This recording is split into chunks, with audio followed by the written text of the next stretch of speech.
منم کوروش، شاه جهان، شاه بزرگ، شاه دادگر، شاه بابل، شاه سومر و اکد، شاه چهار گوشه جهان.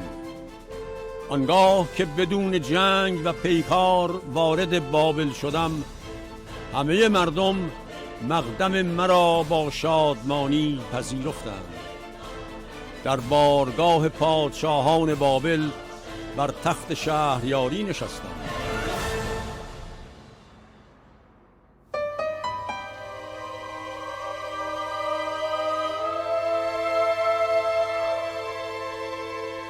سخنان و فرمانهای کوروش بزرگ، آغازگر سلسله هخامنشیان 538 سال پیش از میلاد، به دستور او به زبان و خط میخی اکدی در 45 سطر بر منشور کوروش حک شد. استوانه‌ای گلی در ابعاد 22.5 سانتی متر طول و 11 سانتی متر عرض که از زمان کشف آن در سال 1879 میلادی در موزه بریتانیای شهر لندن نگهداری می‌شود. بر آن کوروش القاب و نسب خود را برمی‌شمارد و از انتسابش به حکمرانی جهان می‌گوید. اینک که به یاری مزدا تاج سلطنت ایران و بابل و کشورهای چهار گوشه جهان را بر سر گذاشتم، اعلام می کنم که تا روزی که زنده هستم و مزدا توفیق سلطنت را به من می دهد، دین و آیین و رسوم ملت‌هایی را که من پادشاه آنها هستم محترم خواهم شمرد و نخواهم گذاشت که حکام و زیردستان من دین و آیین و رسوم ملت‌هایی را که من پادشاه آنها هستم یا ملت‌های دیگر را تحقیر یا به آنها توهین کنند. The cylinder was actually discovered in 1879 by a British Museum expedition to Babylon in Iraq, and this expedition was led by Hormuz Rassam, a very remarkable archaeologist. He actually came from Mosul, and in the 1870s he was entrusted by the British Museum officials. It was translated actually more or less immediately by a great scholar called Theophilus Pinches, and it's been in the British Museum ever since then. جان کرتیس، متصدی بخش ایران باستان موزه بریتانیا، منشور کوروش را به 5 دلیل حائز اهمیت می‌داند. First of all, Cyrus says in this document, he's sending back to the shrines which they were seized from statues of gods. These are statues of gods that were brought to Babylon by the previous Babylonian monarchs, particularly Nebuchadnezzar. By sending them back, Cyrus is signaling that he's happy that these different kinds of religions should be followed in different places around the empire. And although the Cyrus cylinder itself doesn't mention the Jews, it's thought to be at this time that they were allowed to go back to Jerusalem and to build what they call the Second Temple, to rebuild the temple. And we know that that happened from accounts in the Bibles. The next reason why it's a special document is that Cyrus also says that he's sending back to these shrines not just the statues of gods, but also the people that have been deported from those shrines. The third reason is that Cyrus talks about entering Babylon peacefully. When he conquered the city, he didn't burn it to the ground, as was often the case with conquerors at that time.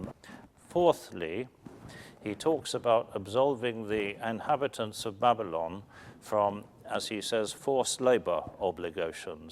People in Babylon, although they were free, had been forced to undertake certain duties of forced labor. They were now freed from all that and didn't have to do that anymore. Fifthly, and this is a very important point, it seems to have been much more than a building inscription. The cylinder does also seem to have been some kind of a proclamation. Recently, just a few years ago, two small fragments were found of cuneiform tablet which contain exactly the same text as the cylinder. So these tablet fragments demonstrate that the cylinder was not a unique document and that copies of it existed and probably were sent out to different parts of the empire. در سال 1971 میلادی سازمان ملل متحد متن منشور کوروش را به 6 زبان رسمی منتشر کرد. بدلی از آن نیز در همین سازمان در نیویورک نگهداری می شود.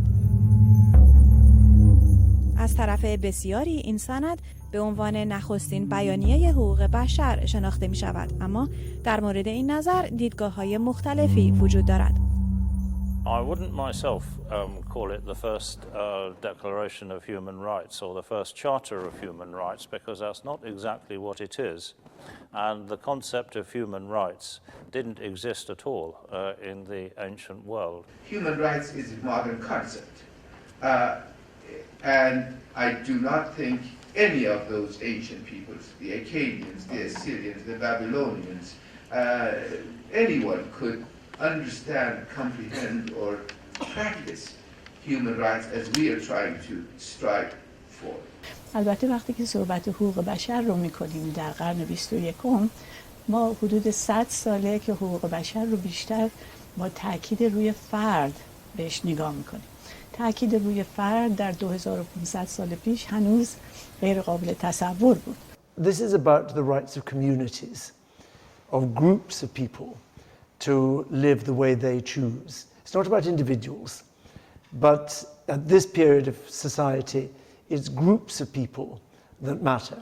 اونچه که مهمه مورد توجه قرار داد این هستش که از سالهای 1330 حقوقدانای ایرانی شروع کردن صحبت کردن و ترجمه کردن اعلامیه جهانی حقوق بشر که در سال 1948 در سازمان ملل متحد به تصویب رسیده بود و اینها، و کم کم این رو ربط دادن به فرهنگ ایرانی و مهمانداری و این تبدیل میشه به این که تمام جلوه های اون چی که در اعلامیه حقوق بشر هستش ما میتونیم شواهد بسیاری در فرهنگ ایران پیدا بکنیم که نشون بده این خصوصیات در فرهنگ ایرانی موجود بوده و اینجاست که منشور کوروش میاد و به عنوان اولین اعلامیه حقوق بشر شناخته میشه.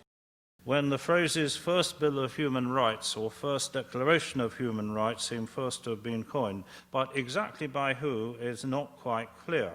However, by 1967, in his book The White Revolution of Iran, Mohammad Reza Shah Pahlavi was calling the cylinder the world's first declaration of human rights, and this claim was repeated in 1968 when he opened the first United Nations Conference on Human Rights in Tehran. Now, Cyrus's empire was the greatest the world had seen, and perhaps the world's first multi-ethnic, multi-religious, and multilingual empire. And that is really one of the reasons why the Cyrus cylinder has been described as one of the earliest charters of human rights. Not, of course, individual rights, but the rights of communities and peoples. به نظر جان کورتیس، کوروش پس از تکیه زدن بر تخت پادشاهی برای اداره بزرگترین امپراتوری جهان، مصالحه و مدارا را به مقابله و جنگ ترجیح میداد و این شیوه را در سایر امور حکومتی نیز به کار می‌برد. We don't know much about his early career, and what little we do know comes largely from classical sources such as the Greek historian Herodotus. He was apparently the king of Anshan, and in 550 BC he defeated in battle his maternal grandfather, who was the king of the Medes. So in this way he brought together the two related tribes of Medes and Persians, and the date of 550 BC is usually taken as the start of the Persian Empire. Well, after he'd established control over Iran, Cyrus was drawn into a conflict with King Croesus of Lydia. Croesus was defeated in about 547 BC, which brought most of modern Turkey under the control of Cyrus. He now turned his attention to Babylon under the renowned king Nebuchadnezzar. So in 539, Cyrus moved against Babylon and, according to his own account, was able to capture the city peacefully.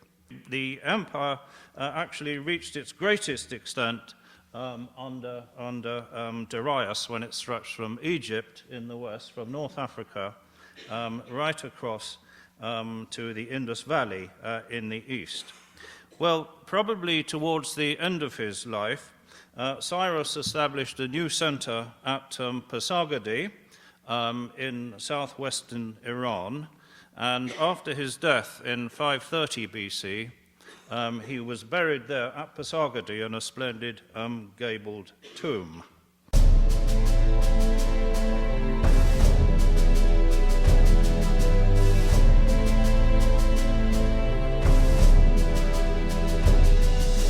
در جوار همین آرامگاه بود که جشن‌های 2500 ساله شاهنشاهی ایران از 12 تا 16 اکتبر 1971 میلادی برگزار شد.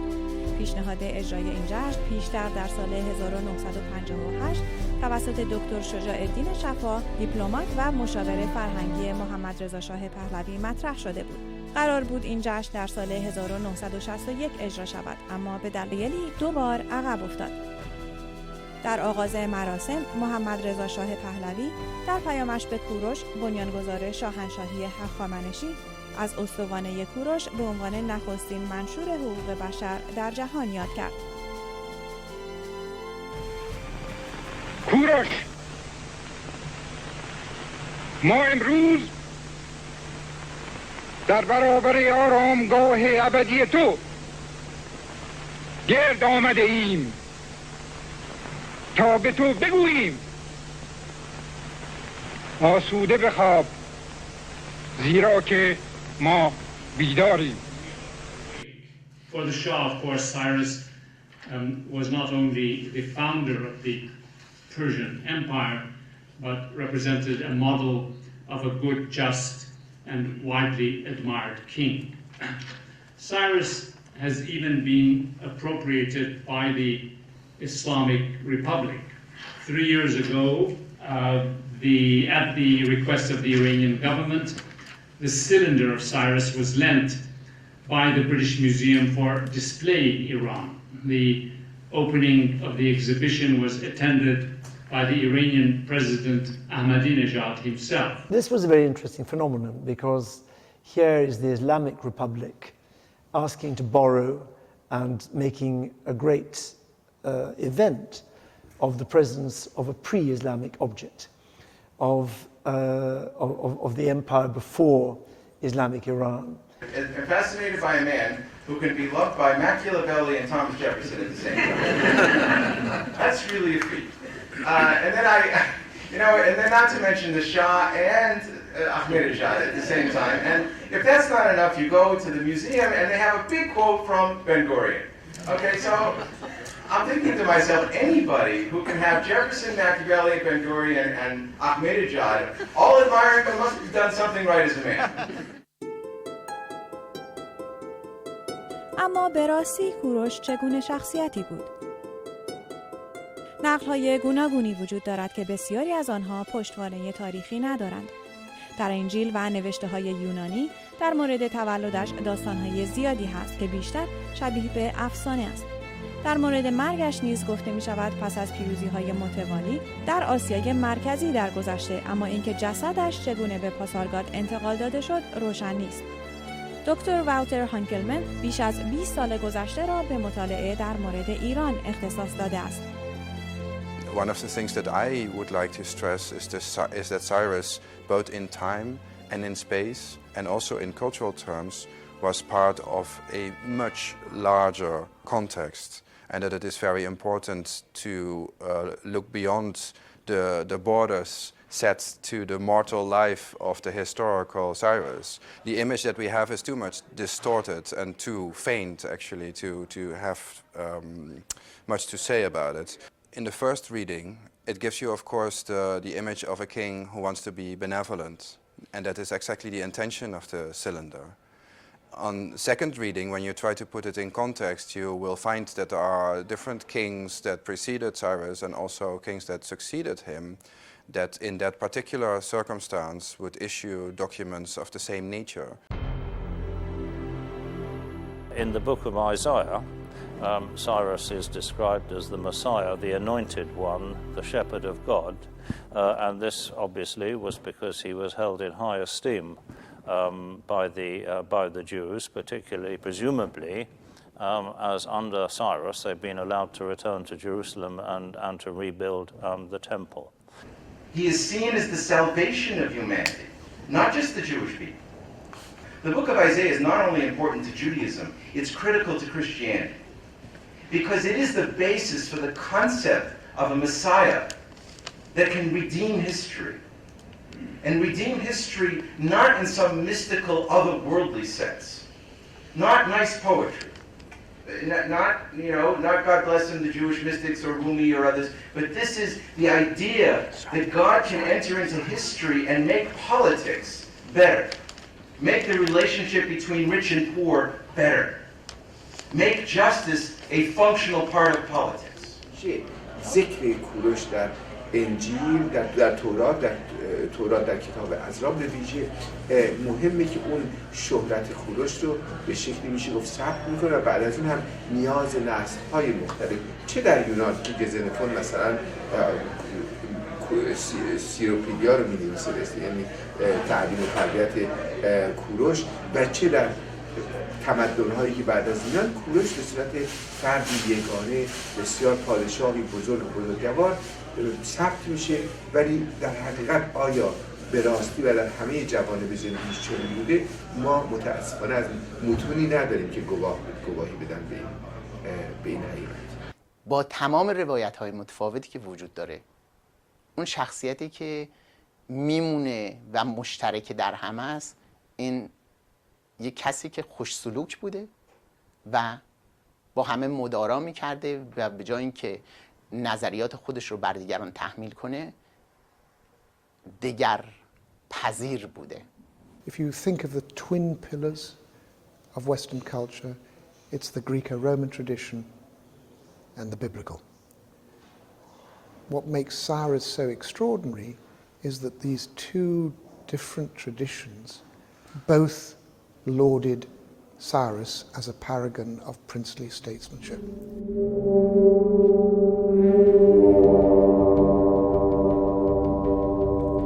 به خاطر همین جایگاه است که نویسندگان یونانی در مورد کوروش بسیار نوشتند.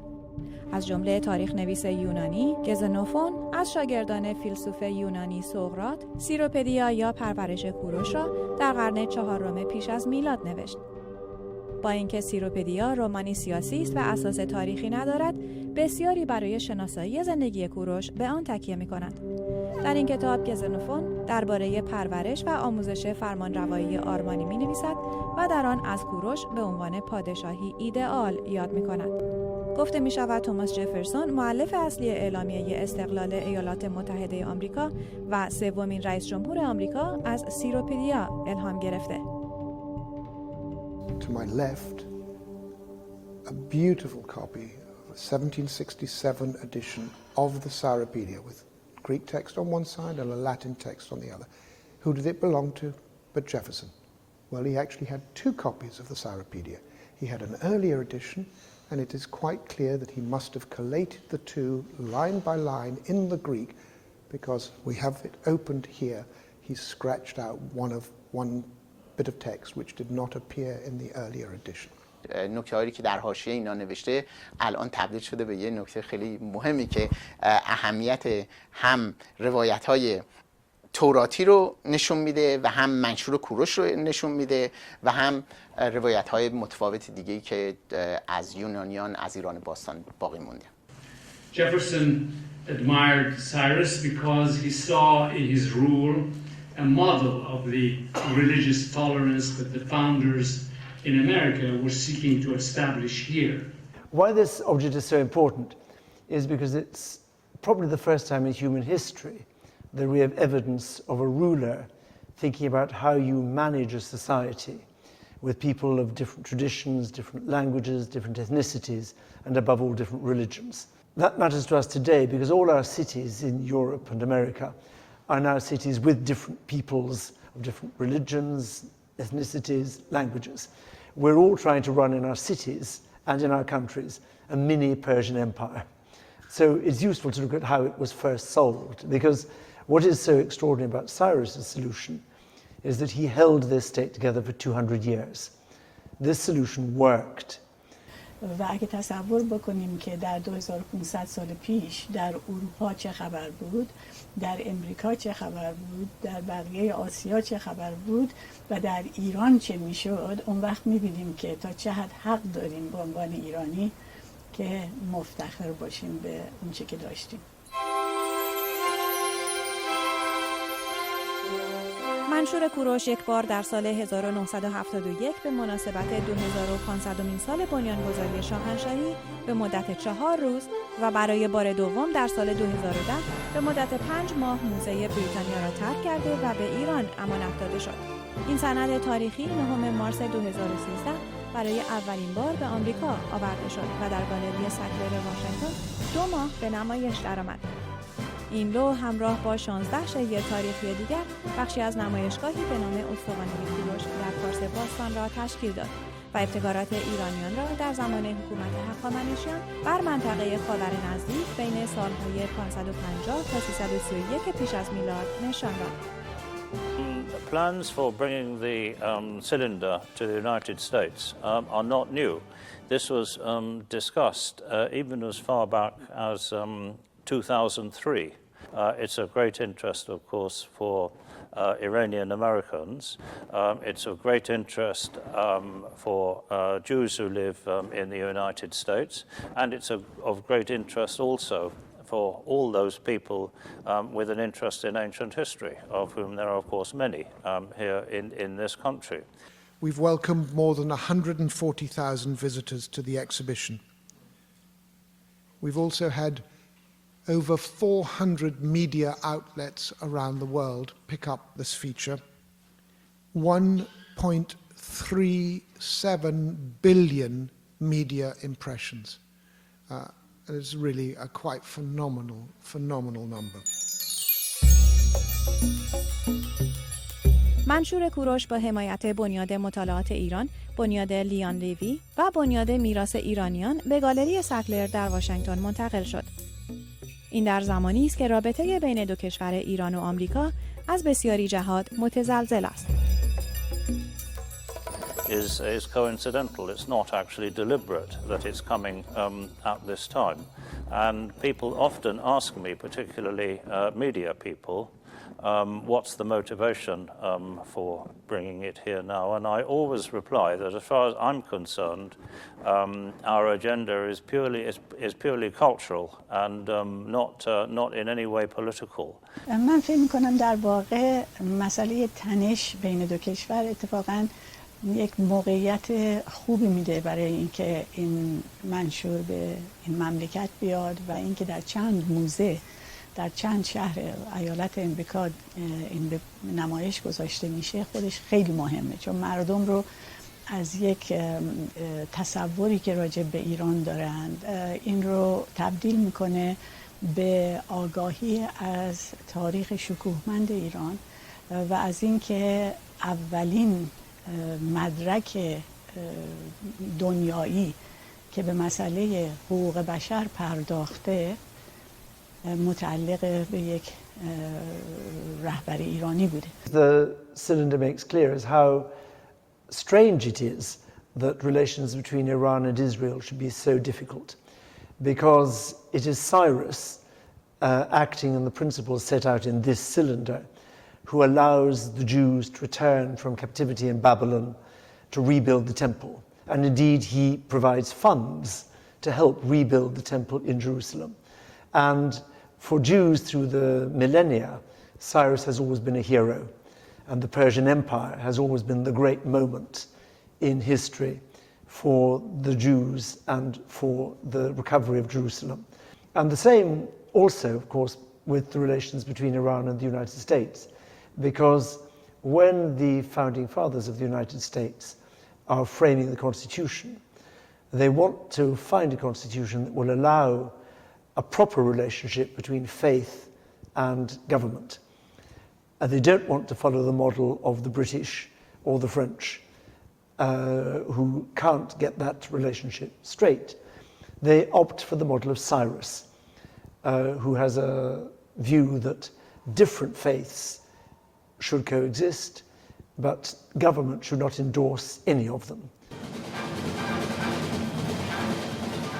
منشور کوروش در هیوستون، نیویورک، سان فرانسیسکو و لس آنجلس نیز به نمایش درآمد.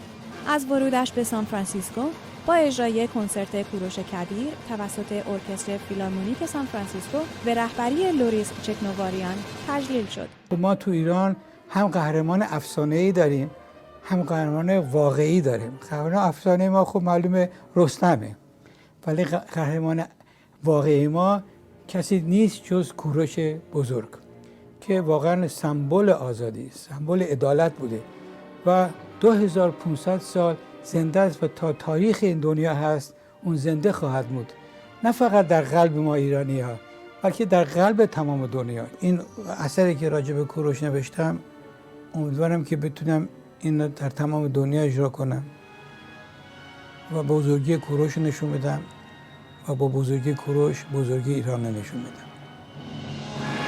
این کنسرت با حضور هنرمندانی همچون رایکا شهابی یغمایی، تارا کمانگر و هوشنگ توزی با حمایت سازمان اتحاد عمومی آمریکاییان ایرانی تبار پایا، همچنین کمک‌های سازمان‌ها و افراد مختلف در این شهر بر صحنه رفت.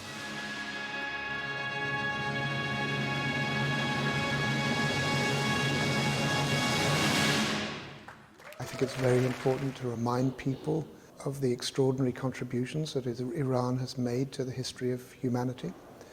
And an object like this is not only a reminder of the past, but it's also an object that has mutated. It's a mutable object. It's one that different eras, different agendas reinterpret. If you want to understand the world now, you need to know what a Chinese person thinks about their history, what an Iranian thinks about their history. And what we've been trying to do in the British Museum, through exhibitions like this one, is allow visitors to explore the world from another starting point. منشور کوروش در اوایل دسامبر 2013 آمریکا را ترک کرد و به موزه‌ای در بمبئی هند برده شد. If at the end of this tour more people are aware of the splendid cultural heritage which Iran enjoyed in the 5th century BC, then I would be very pleased and I would think that the whole tour had been very successful. I think that it is important for people who work about Cyrus to realize that such a figure can also be used in a very narrow sense that might block a broader perspective on Iranian history. And I am a bit afraid that focusing solely on Cyrus will obscure parts of Iranian history that are equally important and interesting, if not more important and more interesting.